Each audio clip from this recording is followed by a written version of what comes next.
Well, Dan Mahar, I am very pleased to report it's not just the two of us who seem to be ready for and looking forward to another Ontario Hockey League season, at least not based on the response to our first episode of the season last week. It's just the preseason, but we asked for roll call from our fans around the league. And boy, oh boy, did fans around the league respond. So please do provide the appropriate response when you hear the team name. The Flint Firebirds. Here. The North Bay Battalion. Here. The defending Memorial Cup champion Saginaw Spirit. Present. The Peterborough Petes. Accounted for. The London Knights. Bueller. The Niagara Ice Dogs. Also here. Kingston Frontenacs. Here. Kitchener Rangers. In attendance. Guelph Storm. Present. Oshawa Generals. Present. And Owen Sound Attack. Here as well. That is 11 of the 20 markets in the league who have already checked in via the OHL podcast roll call. In fact, a couple of fans from North Bay, a couple from Sag Nasty, a couple from London as well, checking in just since week one. I feel as though people are getting ready for some regular season action. What say you, Dan Mahar? I say that's very true. I saw some great comments on our feeds. Especially, I want to say that Michigan 100% accounted for. Cheers to Michigan. Yeah, I think a lot of us are looking forward to it. And clearly the excitement is in the air based on those responses. So Erie is the outlier stateside. Any of our friends and fans from Pennsylvania who want to check in, we're all ears. And I'm just going to put the challenge out to any of our friends in Barrie. Don't be the Johnny-come-latelys, the latecomers. Don't be last in class like you were last season, okay?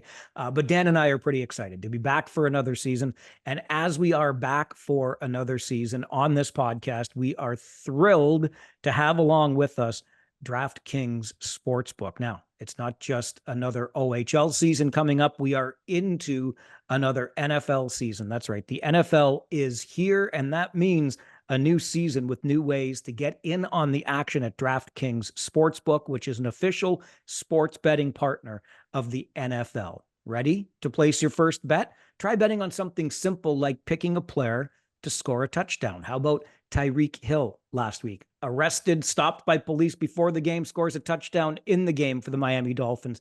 Or Josh Allen, who basically put the Buffalo Bills on his back last week in the second half and led them to victory. He's a minus 105 to score a touchdown this week against the Dolphins. Hill, a minus 120 to score one against the Bills.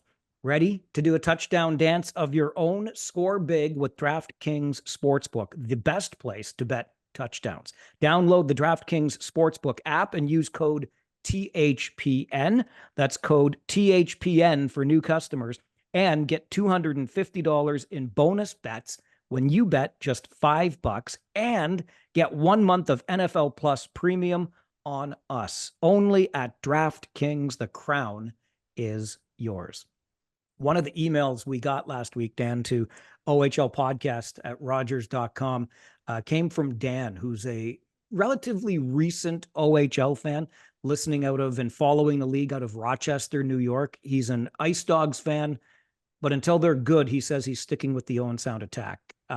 Dan threw the shade. He's your fan, Niagara. However, he had a number of questions in his email that we thought maybe it's worth addressing because, let's be honest, this can be a confusing league, and it's not as though the information is readily available at anyone's fingertips. So maybe just a bit of a refresher as we head into another season. And I'll read the beginning of Dan's email to us at ohlpodcast@rogers.com.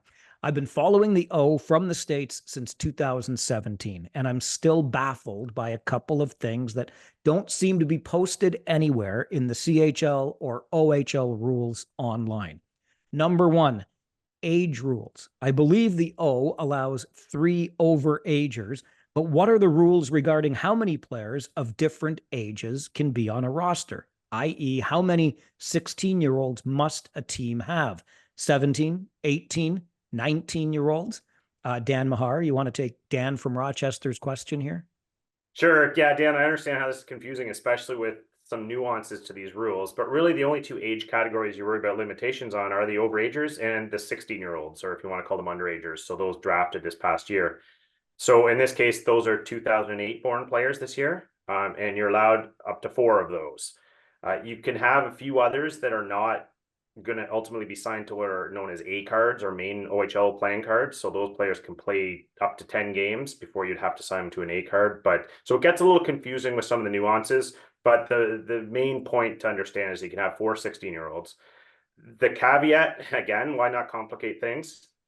There is a small window, January 1st to 10th, right before the trade deadline, where teams can acquire a 16-year-old player, a first-round pick from another team if they're offloading a good veteran or something, which might be a 5th or even a 6th player that could play in your lineup. That's allowed too during that window.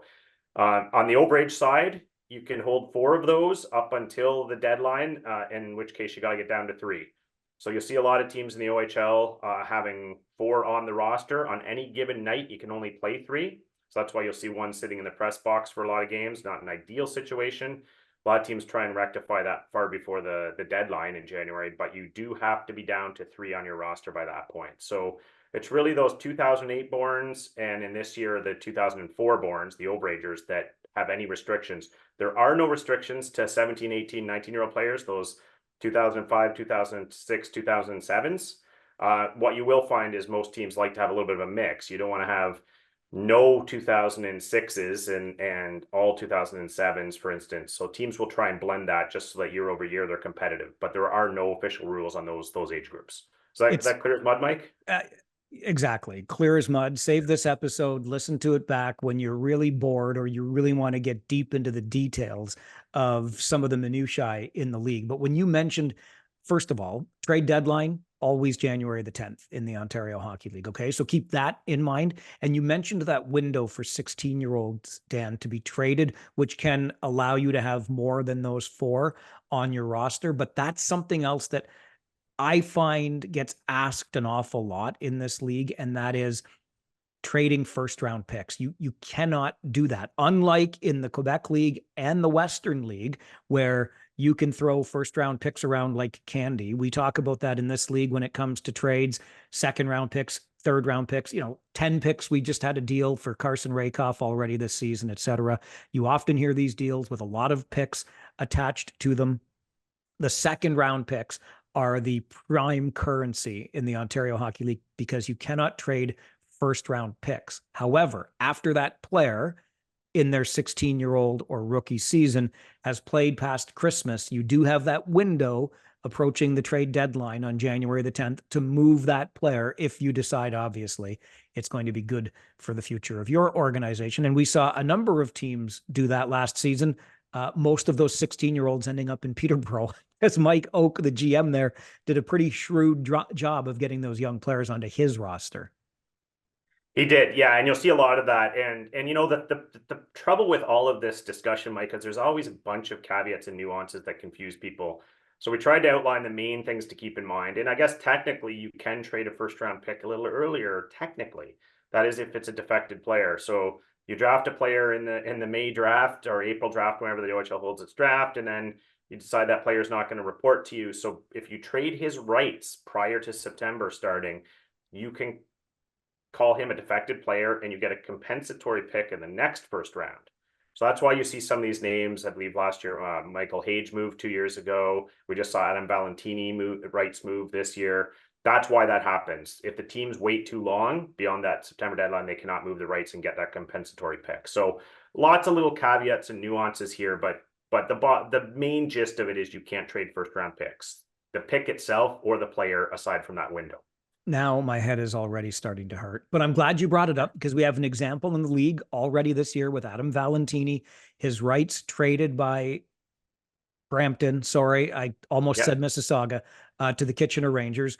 The other element to what you just talked about, Dan, you do get that compensatory first round pick the next year if that player ends up playing for the team to which team his rights have been traded. So Valentini shows up and plays for the Rangers, then Brampton gets that compensatory pick, right? Or is it just declared? No, I actually, yeah. He's got it already. They've got it. So they get the compensatory pick regardless. So it's actually a little bit of a weird one where if he does show up to Kitchener, they'll get all the conditional picks, which Kitchener sent them for Valentini. So it's kind of a no-risk move for Brampton once they know he's not reporting, because they get the compensatory pick regardless. That's And right. I now they should have play remembered that double with dip. the Hage trade last year, Yeah, where Kitchener sent him to Sudbury. Sudbury thought they'd try to sign him. They didn't, but Kitchener still got those 2 first-round picks, which they used on Cameron Reed and Luca Romano. So there you go. exactly. Yeah. Yeah. And not to go too deep into the weeds on the first part of Dan's excellent email, but this is something you and I have talked about, Dan. We talked about it last season. This declaring a player defected and then picking up that compensatory first rounder has been happening quite a bit lately. Will this be the 4th time in 5 years? I'm going off the top of my head. Bottom line is it's happening quite a bit. And I wonder if the league isn't going to have to insert itself to kind of close this loophole. Yeah, it's tricky because we've talked about this before, where it is double dipping in some ways. You're getting a package from the team you trade the rights to, and you're as well as getting a compensatory pick. And in some cases in the past, we've seen a pretty sizable package of picks come plus the compensatory pick. So it's really double dipping, and it's helping both teams in the trade and hurting the other 18 teams whose pick now moves down a slot in the next draft. So I think you're right. They might need to fine tune this one a little.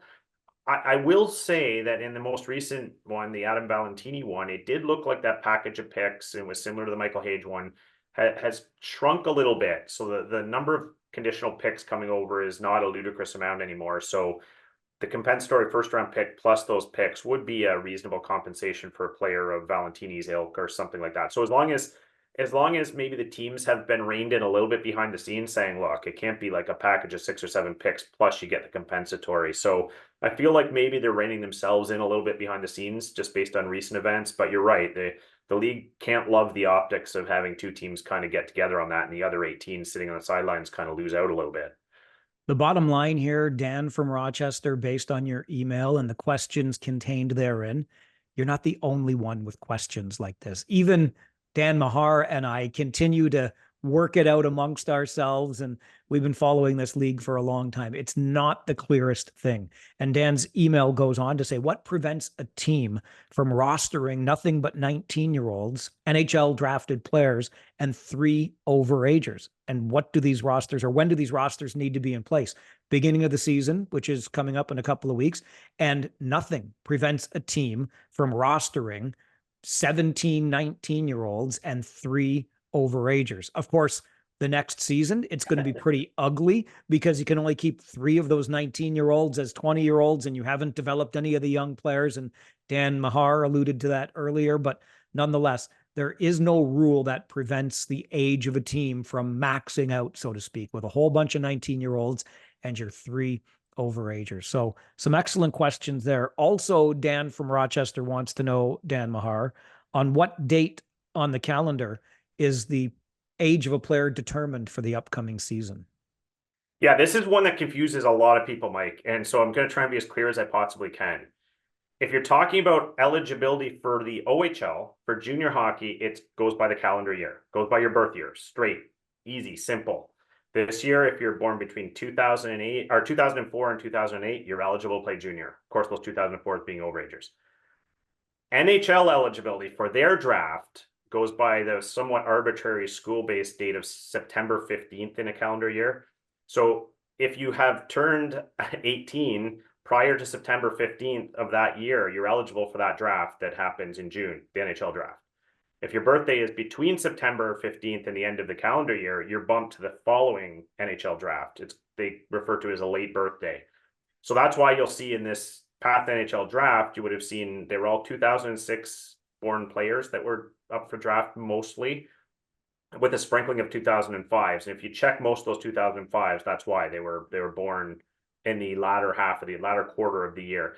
So that confuses a lot of people because it's 2 different models. The NHL uses that model for draft eligibility, but just keep in mind that has absolutely nothing to do with the OHL and how you're eligible to play here. So it's just some players coming into the OHL, if you come in at 16 and you were late birthday, you're going to play 3 seasons in the O before you're eligible for the NHL draft, but probably only 1 after your NHL draft. Where the majority of players born before September 15th will play the 2 years in the OHL, drafted in the NHL, 2 more years in the OHL before they move on.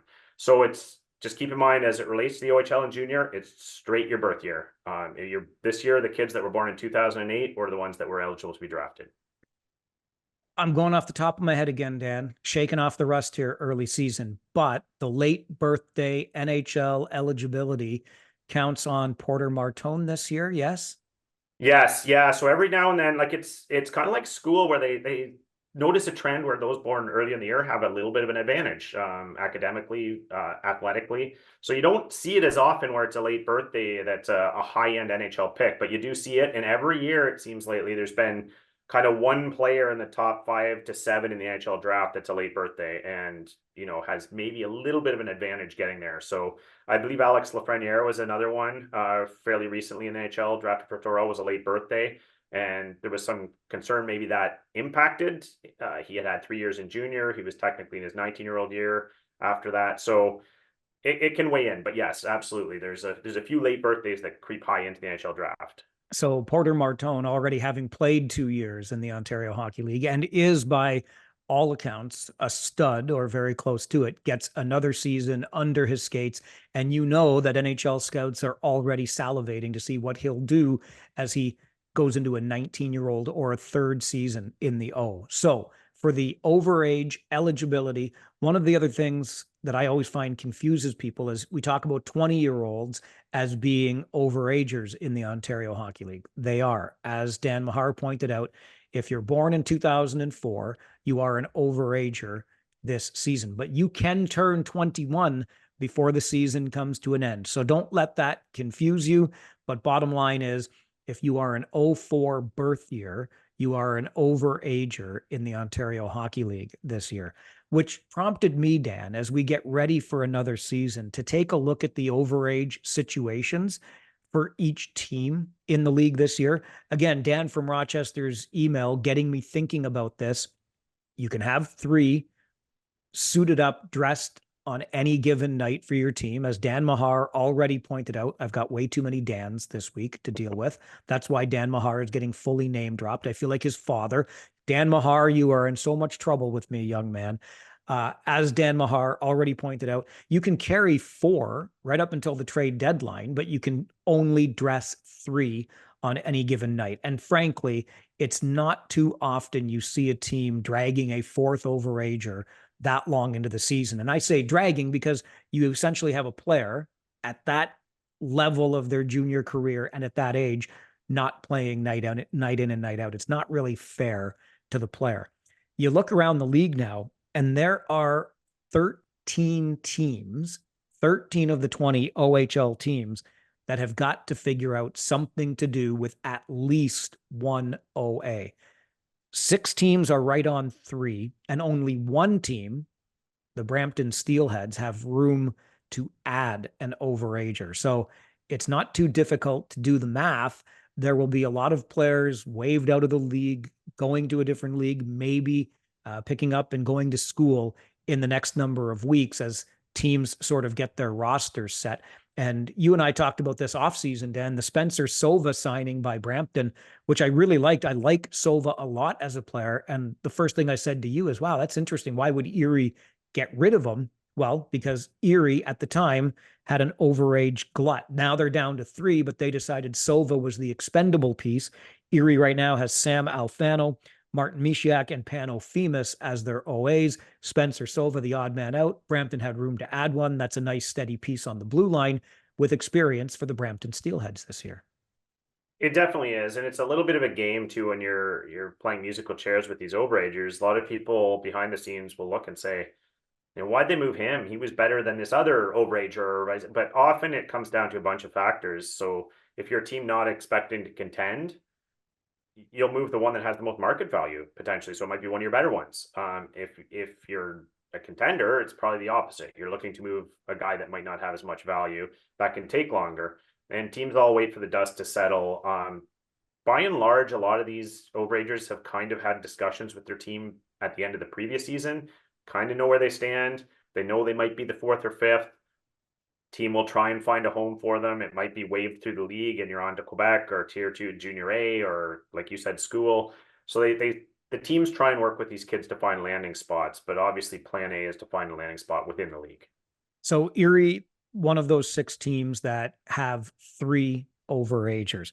Brampton has 2, so still could add another overager, I suppose, if the price is right for James Richmond, the head coach and GM there. But that leaves 13 teams with 4 or more. 9 of the 13 teams sitting on 4 overagers right now. And 4 teams, Barrie, Flint, London, and Ottawa, have 5 overagers to contend with. Ottawa's case, I think, is an interesting one because 2 of the OAs are goaltenders in Colin McKenzie and Ian Micheloni. I think Flint is a really interesting situation too with 5 overagers because 2 of the 5 are players they just traded for in Evan Conyon and Nolan Collins from the Sudbury Wolves. You're not going to trade for those guys unless they're going to be on your roster. So you've got Colson Petrie, the Anaheim Ducks prospect, Blake Smith, and Marco Stoikov, 3 players that are competing for 1 OA spot in Flint. I don't want to get into too much speculation because Dan Mahar, as you already said, these players likely have a pretty good indication from their team already, but that's one of the overage situations that really stands out to me based on the trade Flint already made. Definitely. And this time of year, Mike, you'll see some teams like Flint hedging their bets a bit, right? Because you get a player like Colson Petrie, who's a higher end overager. Not sure if he's coming back. He's got options. And I might say you're ready for the AHL this year, or they might. So this time of year, until they find out the fate of some of those players, these teams might hold on to an extra overager or two as kind of plan B. But I can guarantee you, Flint and these other teams in those situations, I've communicated with those kids and said, look, we're keeping you until Colson Petrie's back, in which case then we'll find a spot for you or something like that. But yeah, there's a lot of uncertainty for these 2004 born players in the next few weeks. The London Knights, another one of those teams with 5 overagers: Jacob Julien, Ruslan Gazizov, Landon Sim, Alec Leonard, and Owen Wilmore, the goaltender, who's already been noted by the London Knights organization as somebody that has got to show something here if he wants to hold down a roster spot as an overage player. So some decisions to be made in London. I think Oshawa is another interesting case where they've got 4 overagers, among them Jacob Oster, the goaltender. He was lights out. I'll reference back to the London Knights again in a game versus London last year. General manager Mark Hunter said you couldn't put a P past Jacob Oster the night they played one another. That's how much Oster meant to the Oshawa Generals. I would say that's probably a surefire lock for the Oshawa Generals. Then you've got Dylan Robrick in there, who is also likely to be there as an overager. So it's between Luke Torrance and Luca D'Amato who gets that 3rd spot with the Oshawa Generals. And then how about the North Bay Battalion? This is one more that I flagged because they've got 4 overagers in Dallin Wakely, who was 2nd in team scoring to Anthony Romani last year, Owen Van Steensel, who was 3rd in team scoring and had a whale of a playoff. So you feel like those 2 guys on a younger team will be important parts of the offense. Your other 2 overagers in North Bay are the LeBlanc twins, Andrew and Jacob. And these 2 players have never played anywhere in this league except with each other. So you've got 3 spots, 4 players, but 2 of them are kind of like 2 players in one, if I can put it that way. It's going to be interesting to see what happens in North Bay. It is, and you never know. North Bay had a twin situation not long ago where the Kostropoulos brothers were split up. So who knows, as players mature through the league, things open up. But one common theme I just noticed in that list you went off there, Mike, and coming back to Dan's email about the overages and the age balance on rosters, all of those teams were good last year. And those teams tend to have a lot of older players. So when you move on to the next year, you tend to have a lot from that birth year. In other words, a lot of overage candidates. And then you've got to sort that out because those contending teams tend to show up the next year with 5, 6, 7 OAs potentially on their roster. So that's what those teams have to sort through. Fans, keep your eyes on your team. If there are more than 3 2004 born players, there will be decisions made in the not too distant future. Okay, back to Dan from Rochester's email here. What are the rules on imports and are there exceptions for goalies, Dan Mahar? So this one has juggled a couple times. So basically the bottom line rule is you're allowed to have 2 imports on your active roster that are playing. There's as always with everything, there's a few caveats. So for a number of years, the CHL actually had a little bit of a ban on import goalies because they were trying to foster at-home goalies. That ended a number of years ago. So now you can draft an import goalie, but they count as one of your imports. You can never have more than 2 on your active roster. If you have an NHL first-round pick or an NHL signed import that you're unsure is going to come back or report to your team, you're allowed to retain that person's rights. So you could have a third or fourth import player that's your property. However, the second that person is returned to your team, you have a very brief window of a few days to make that adjustment on your roster, move out, waive another import, or trade one. So you can never have 3 on your active roster at any one time. You can hold the rights to extras though with that caveat that they're NHL property. And you'll see that happen a few times over the years where teams have 3 or 4 players. But it gets a little dicey when they get returned because GMs do not have long to act. I'll use the London Knights as an example again, because they have 4 potential imports for those 2 potential spots. One of them I already mentioned as an overager, Ruslan Gazizov. So are you keeping him for another run through the league as an overager plus import? So maybe you're looking at other possibilities. And then Kasper Halttunen, who's with the San Jose Sharks. That's the pro example / exception you just mentioned, Dan. Should Kasper Halttunen be returned, and London expects that he will be, but until that happens, you try out a couple of other options, let's say, when it comes to the import market and see how things shake out. But the moment that Halttunen is returned, if London is correct in believing that he will be, then a decision has to be made on that roster. But interesting situation. I mean, Gazizov is a heck of a player for the London Knights. It wouldn't be easy to part ways, but maybe you like what you see from one of these younger imports that you've got at camp with you right now. Yeah, and Mike, there's another aspect to that too, is that historically teams haven't loved, because you have the 2 imports on your roster and you have the 3 overagers. Historically, teams haven't liked double dipping in a category. So they don't like having an overager that is an import or vice versa. So that you can have your full complement of 5 players there, 3 overagers and 2 imports. So that makes it a little trickier to move players like Gazizov, as good as he is, because you need a team that has an open overage slot and an open import slot, and it makes it trickier. These situations come up, and I think a lot of teams would love to have Gazizov. It's not that his value is down. It's just that's trickier to fit into your lineup. When you look at the rosters like you did, Mike, you see most lineups actually have already settled who their overagers and or imports are. I can just see any OHL GM that's casually listening to this episode saying, see, I told you my job wasn't easy. It's a difficult job. You fans all think it's so easy to be a GM, right? Along with just icing the best roster, you've got all of these other rules to follow along. If I can go back half a step, just based on Dan from Rochester's email about are there exceptions for goalies when it comes to imports? We were talking about the overage situation earlier, and you and I already identified, Dan, that we wouldn't mind maybe seeing, or we think the league might want to take a look at this compensatory first pick for a defected player because it seems to be taken advantage of quite a bit recently. I would be open to a conversation around allowing a 4th overager on a roster, providing that 4th spot is taken up by a goaltender. What say you to that idea? It's certainly not outlandish, because on the 16-year-old rule that had come into play a few years ago as well, where you could add an extra 16-year-old provided it was a goalie. And the thinking was the same, sort of protecting those Canadian Ontario-born goaltenders and trying to foster more goaltenders into the pro ranks, because frankly, Canada as a nation hasn't done that well in the last couple decades in developing goaltenders compared to their international competition. So these were all ideas that came up trying to rectify that situation. So what you're describing is certainly not outlandish. And as we all know, goaltenders are somewhat late bloomers in the hockey world. They don't necessarily have the same development curve as players. It's tough to be a high-end goaltender at 16.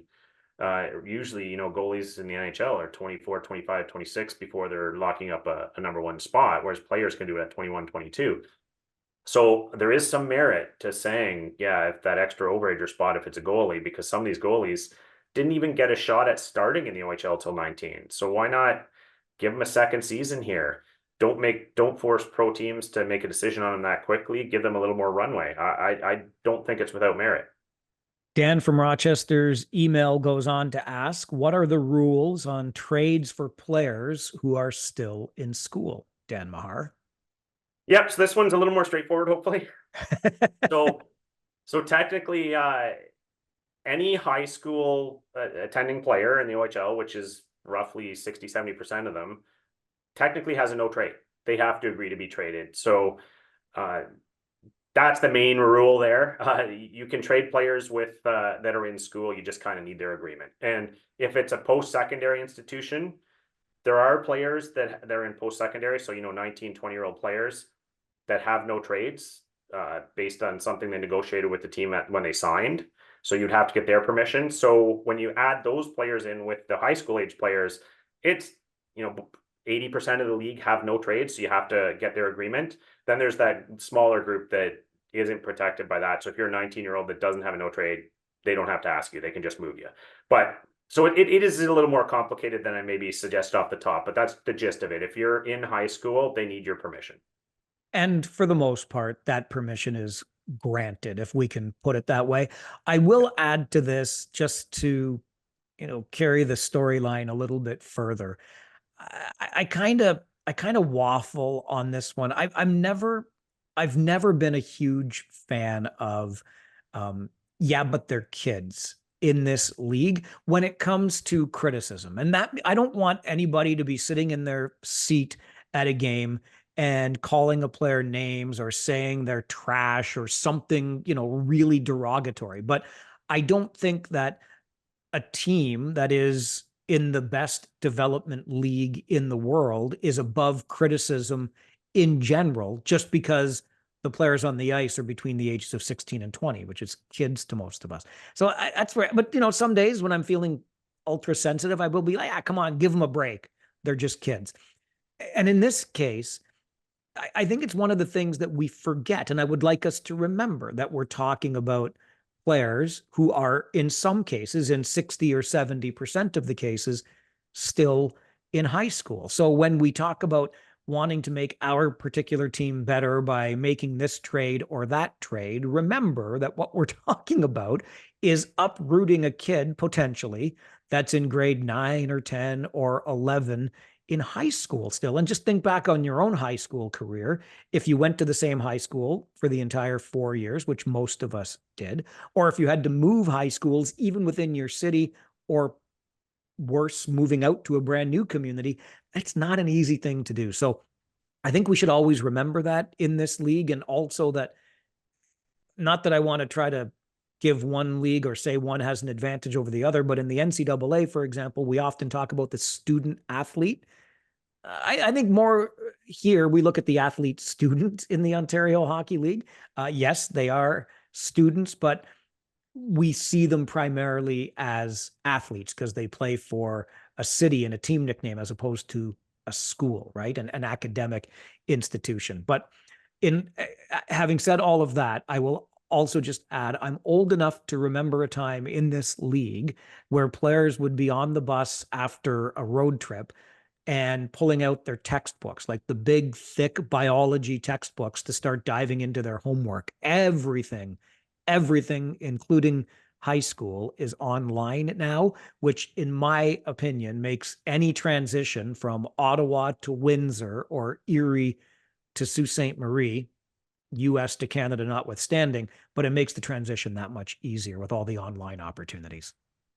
That, and the other piece I just wanted to add to, Mike, about your point about how difficult it is to switch high schools. And yeah, we all think of that trauma. Keep in mind, a lot of these teams now have moved to a slightly different education model where they're contracting these private educational entities to work out their schooling package for their kids. They'll have not traditional high school attendance. They'll have these educational advisors and teachers that come to the team, work around their schedule, and have the players as a group learn together. So it might make the transition a little easier for some of these teenagers if they're moved at the trade deadline.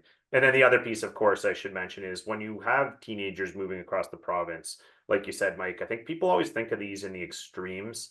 They either say, "Oh, suck it up. You're trying to make the NHL. Do what you got to do," and then you have other people saying, "Oh, this is abuse. They're teenagers. They're moving." I think all we really need to make sure is there's a system of checks and balances. In a lot of cases, these kids want to move. They're buried in a lineup. they're presented with an opportunity where instead of being scratched every other game, you're going to be playing third line minutes for the rest of the season at this new city. We can grow up with a group of kids, mostly you're in your birth year. So it's not as black and white as like, oh, poor 17-year-old Jimmy just got traded from Kingston to Owen Sound. What an awful thing. Keep in mind, in a lot of cases, Jimmy's family may have asked for that, sought that out, might have friends in Owen Sound. So a lot of stuff goes behind the scenes. All you're really looking for is some checks and balances to make sure that there isn't abuse going on and these kids being pried out and forced to accept a trade. So I think there's a lot more to it than meets the eye. That is an excellent point. And finally, from Dan from Rochester via email to ohlpodcast@rogers.com. Is there a table somewhere that A, lists team player rights, drafted players not rostered, but still have their rights held by a team, and lists all teams currently owned draft picks? Dan Mahar? So Dan, this is where it gets really tricky because you'll have real trouble finding any official sources that present this information. You can find some fan generated ones, some draft pick databases that are quite accurate, I might add, but they're not officially sourced. And the OHL keeps some of these things under the lid for whatever reason. Like for instance, all teams have a 50 person roster. So that's all the players that are on your current roster, as well as previous draft picks or signees. You can't exceed 50 that are currently your property. So if you see a team drafted 15 kids 2 drafts ago, by this point, probably, 7 or 8 of those have been relinquished. They no longer hold their rights. Nowhere that I know of officially lists that and says who are the 50 people on the Owen Sound Attack roster right now. You'd have to do some digging and trust some fan or periphery sources to figure out who those are. I wish it was there, but you can definitely find some good information, Dan, on the draft pick database and that type of thing. I also agree that whomever is keeping track of these things online when you find them, because links have been shared with me over time, do a pretty damn good job of it. I'd love to know how you managed to do it. I remember years ago, I think it was the Jeremy Bracco trade with the Kitchener Rangers. And I promised myself I was just going to follow the one draft pick, the furthest one out before the league brought in the rules that you can only trade a pick that's 3 years away. So as of this year, it's the 2028 picks, right? That we can trade. Anyway, I'm going to follow this one draft pick because the kid's like 9 years old right now. And anyway, the bottom line is I don't know how anybody does. I know the league obviously has to keep track of this. I think it would be interesting. I think it should be somewhere in the public domain. I know that Herb Morrell has long been a statistician for the league and keeps meticulous, if not handwritten notes. I'm not sure Herbie's ever met a computer that he liked. And I say that with utmost respect. I love the guy. I don't know how he manages to do what he does, but it is an area that I think the league could improve on, because that kind of information, especially when draft picks are such important pieces of currency for a team when it comes to making trades. So if they spend 10 draft picks on a given deal, what does that do to their draft cupboard? I think it's fair for fans to know that information. They quite frankly crave it. And the league, unfortunately, and I don't know if it's just a function of their database or the way they've designed their website, but they drop things off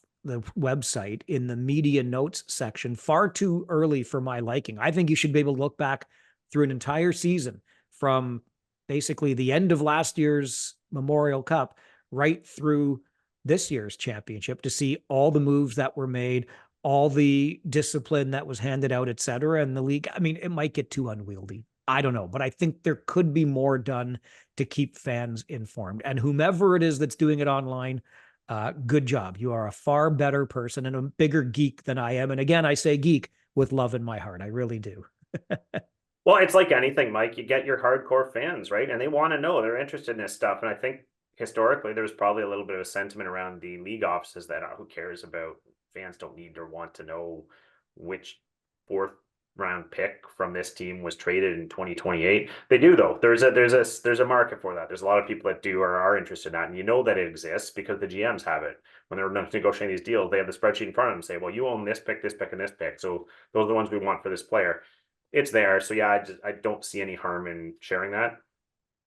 Dan from Rochester, a fantastic email. We hope that since you started as a fan in 2017, you are now carrying on as a fan of both the Ice Dogs and the Owen Sound Attack through this 24-25 season and beyond. Some great questions that gave us some things to highlight as we move into another OHL season. We've got to take a quick break. When we come back, still to come, was last year's championship recipe taken note of, and is it being duplicated already this preseason in the Ontario Hockey League? And for many, coaching is a vocation.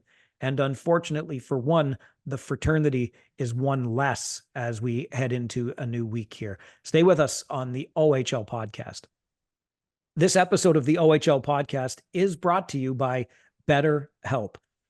What's something that you would love to learn as an adult? Do you make time to learn new things as often as you'd like, or was that lost for you in childhood? Well, therapy can help reconnect you with your sense of wonder, because your back to school era of learning really can come at any age. And I just, especially for any guys that are listening, want to emphasize that you can attend therapy sessions and talk to somebody impartial or bounce ideas or feelings off of somebody else who's not necessarily going to tell you what you want to hear, but just help you work through some things. And it's not as though you need some sort of major trauma to take advantage of this. Maybe you just want to learn some new coping skills or set some boundaries. If you're thinking about starting therapy, give BetterHelp a try. It's entirely online, so it's designed to be convenient, flexible, and suited to your schedule. Rediscover your curiosity with BetterHelp. Visit betterhelp.com/THPN today to get 10% off your first month. That's BetterHelp, HELP.com/THPN.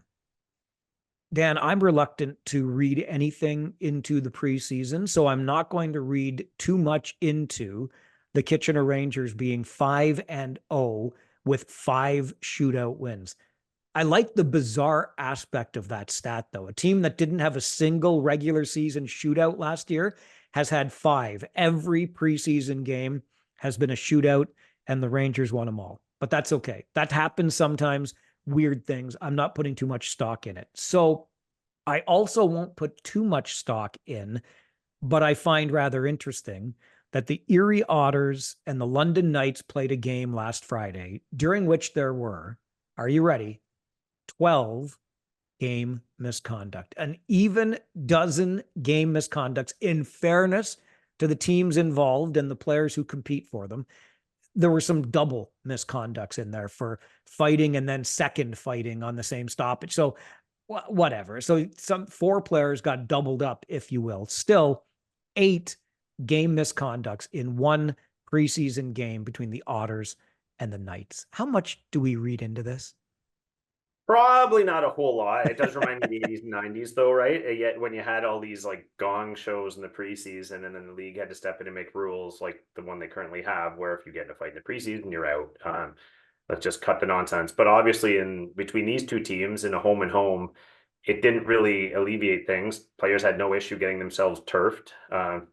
So I think my takeaway from it, though, Mike, is we talked about this last year. The recipe still exists to have this kind of physical brutality on your roster, and it's a component to winning. And teams that don't have any of it, don't have any pushback, and can be intimidated are going to suffer for it. So the league can make whatever rules they want and try and discourage as much as they want, but clearly these championship level teams still see value and find a way to fit it onto the roster every year. There is no hiding from the numbers, and the numbers tell us that the London Knights were the most penalized team in the Ontario Hockey League last season, and they were the most suspended team in the Ontario Hockey League last season. They were also the OHL champs. Are those things necessarily connected? I'm not here to say they are. However, if you're looking for a recipe, you might look at that. A team that played with some jam, maybe had a bit of swagger/intimidation to it, was able to go all the way through the league and win the OHL championship. And heck, we're within 21 seconds of at least getting to overtime in the Memorial Cup final. So I can't help but wonder if other teams, particularly in the Midwest, took notice. And there you have the Erie Otters, which I thought was a pretty heavy team last season, engaged in a preseason game saying, okay, we're trying out this recipe based on what we saw a season ago. I have seen very little preseason action, but just going from people who have Jack Moore, who's the excellent play-by-play voice with the Oshawa Generals on social media Sunday night when the Rangers played the Gens and Kitchener won in a shootout. But Jack said that in one of his posts online that it looked like two teams that didn't like one another very much, or there was some animosity. And I'm like, animosity? It's a preseason game, but there seems to be, and it's not Jack is not the first person that I've heard this from when they're describing preseason games that they are watching. So I can't help but wonder if the recipe has been noted and other teams are trying to copy it. I mean, nobody will ever make chocolate chip cookies as well as my mother makes chocolate chip cookies, but you can make a chocolate chip cookie of your own and see if it gets you an OHL championship. Well, my mother's are pretty darn good too, Mike. So we have to have a taste of. Well, the preseason too. You also have the dynamic of players wanting to show what they can do, trying to win a job, and trying to show the coaching staff that they bring that element. So there's that. It might not be that they hate the other team. It might be you just got 3 or 4 kids trying to show that in a very short time span, which wouldn't happen in the regular season. But I think the overall concept these teams are looking for, and if you look at the London Knights, love them or hate them last year, what they've always strived for is team toughness. So it's not just, sure, they had Sawyer Bolton in there and you had your heavyweights that could drop the gloves, but it's not that. It's the not backing away in scrums. It's the laying the body on every time. It's the not being intimidated and knowing that 2 or 3 guys on your wings have your back if there's a scrum, and just playing that way. And to that end, Mike, who do you think the most penalized team in the NHL was last year?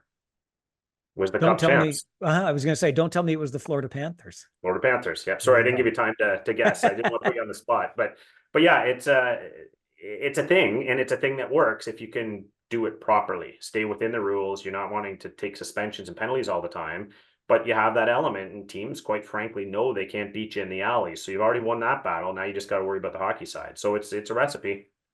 If you listened last week to our interview with new OHL Commissioner Brian Crawford, by no way am I suggesting, so please don't get me wrong, that he endorsed fighting in any way. However, I did ask him specifically where he saw or if he saw a place for it in the game, because, for example, in the neighboring Quebec Major Junior Hockey League, or Quebec Maritime Junior Hockey League, we're calling it now, but they are making clear efforts to eliminate fighting from the game. It's been a topic of conversation for many years.